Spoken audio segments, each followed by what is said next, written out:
Washington from all parts of the world in order to vote for border security and the wall. Not one Democrat voted yes, and we won big. I'm very proud of you, writes the president. The Democrats whose votes we need in the Senate will probably vote against border security and the wall, even though they know it is desperately needed. If the Dems vote no, there will be a shutdown that will last for a very long time. People do not want to open borders and crime, writes the president. House Republican votes 217 to 185. Shut down today if Democrats do not vote for border security, writes the president. Joining me right now, White House Senior Advisor for Strategic Communications, Mercedes Schlapp. Mercedes, good to see you. Thanks so much for joining us. Good morning. How long a shutdown would you expect? Well, at this point, we're taking it day by day. Obviously, we had a very productive meeting with the congressional House Republicans. And the president, they worked on this deal where they said, look, we need to have that $5 billion for border security in addition to funding for disaster relief. It is a strong bill. This is a moment in time to get this done. For too long, we've been waiting for additional funds for border security. And let's remember, it was Speaker Paul Ryan and Majority Leader Mitch McConnell who promised the president, we're going to work on getting your border wall funding by the end of the year. So this is keeping to a promise, and this is something that the president has been very clear on from day one. Mercedes, we just had on Congressman John Garamendi, a Democrat, who basically says, look, we don't need the wall. We don't even know the details of where the president wants this wall. He keeps saying the southern border, but the border is incredibly large. He says we can handle 20,000 people a year who are wanting asylum. And you say what? That's absolutely inaccurate. First of all, there's priorities in terms of where they would build the steel slats and the wall, or what you would call the physical barriers. Let's remember that it was the Democrats, many of them, including Schumer, who signed on to the Secure Fence Act of 2006. In fact, that would be to build fencing in the southern border. They themselves have said, you had Senator Durbin go out and say also, I feel comfortable building these steel slats, making sure that there's a barrier along the southern border. They recognize that there's a need to reduce illegal immigration. You have seen Border Patrol having to deal with an increase of over 90% of illegal border crossings.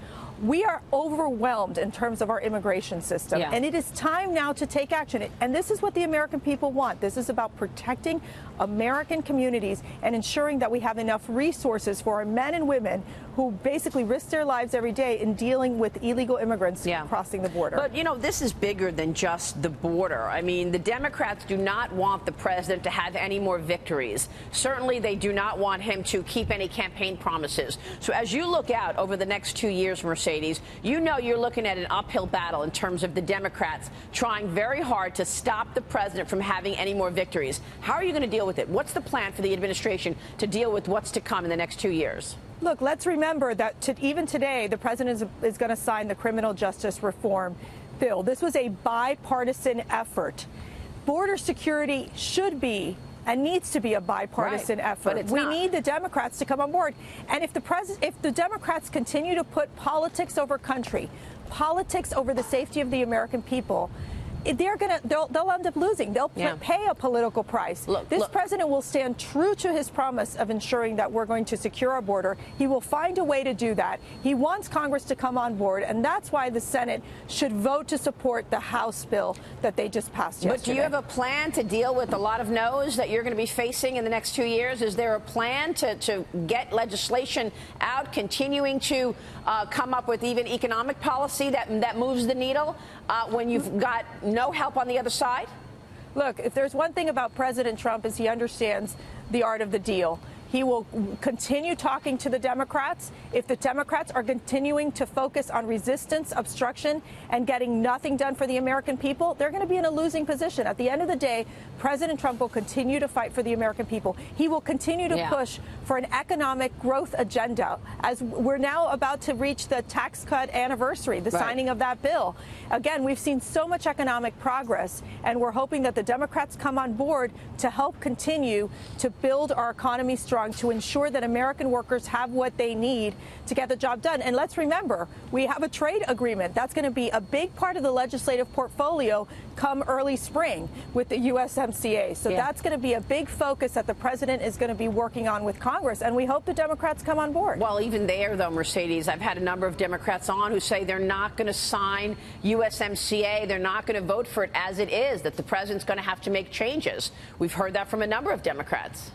Well, again, this is part of the negotiating process between the executive branch and the legislative branch. So that's what we'll be looking at. What we do know is we made the biggest trade deal between Canada, Mexico, and the United States, and it's received favorable reviews so far. Even from the unions, actually. You're right. The president just tweeted again. He's tweeting now for the 8th time in the last hour. He just said this, Mercedes.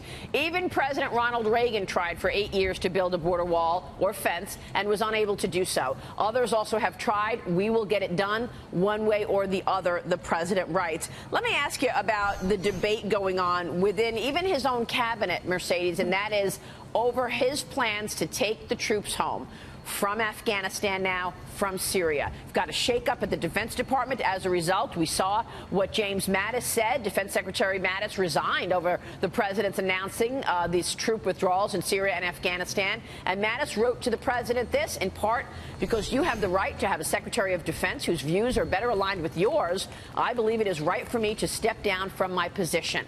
So we've got this resignation this morning, Mercedes, and a lot of questions as far as why the president is taking the troops home when, in fact, it could empower the bad actors, empower ISIS once again. Well, let's remember, Secretary Mattis, first of all, has been a great patriot, has served our country for over 40 years in military service.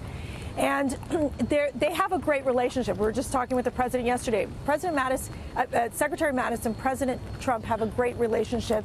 They have agreed on many fundamentals, whether it be increased military spending, ensuring that our military has the resources that they need for readiness and for the resources for our military. The reality, though, is that when there are fundamental differences, the president's going to need to find someone who's more aligned with his policies and are willing to support it. What we have seen in Syria is that we have seen a win. A win in the fact that we have been able to defeat the caliphate in that area. We've been able to train the coalition forces in that area. And that was what our goal and what our mission was. And now it's time for our troops to come home. It's something that the president promised during his campaign. And he's looked at what has happened in Syria, reviewed the policies, and in his mind, he's basically made that decision after listening to many people. When is he going to name a new defense? When is he going to name a new defense secretary, Mercedes? Well, we don't have an answer at this point, and he will be. We'll let you know when there's a policy or a personnel announcement in terms of Secretary of Defense. But we do know that the